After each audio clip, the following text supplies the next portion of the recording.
Board exam सुरू झाले आहे तर मी तुम्हाला आता आठवते मॅम, डाऊट आहे.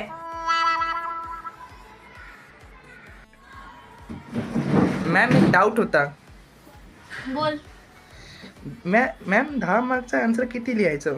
बाळा, जेवढं तुम्ही अख्ख्या वर्षात न लिहिलं ना तेवढं लिहायला लागेल. एक्झामच्या एक दिवसा अगोदर हे लोक अभ्यास करतात आणि देवाचं नाव घेतात. एक्झाम मध्ये काय दिलेलं होतं काय माहिती. सगळ्यांनी लक्ष द्या, हा क्वेश्चन येणार आहे नक्की. टिक मार्क करा सगळ्यांनी.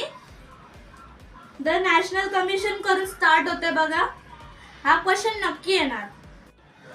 हा प्रश्न टिक मार्क केला ना सगळ्यांनी? नक्की येणार आहे.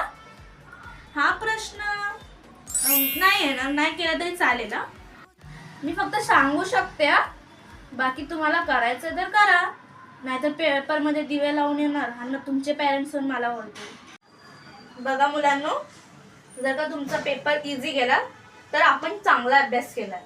पण जर का तुमचा पेपर टफ गेला तर त्या लोकांनी पेपर हार्ड सेट केलाय. ओके? आणि चांगला अभ्यास करा. डिमोटिवेट नका हो जर का पेपर चांगला नाही गेला तर. जा आता. विजय भव.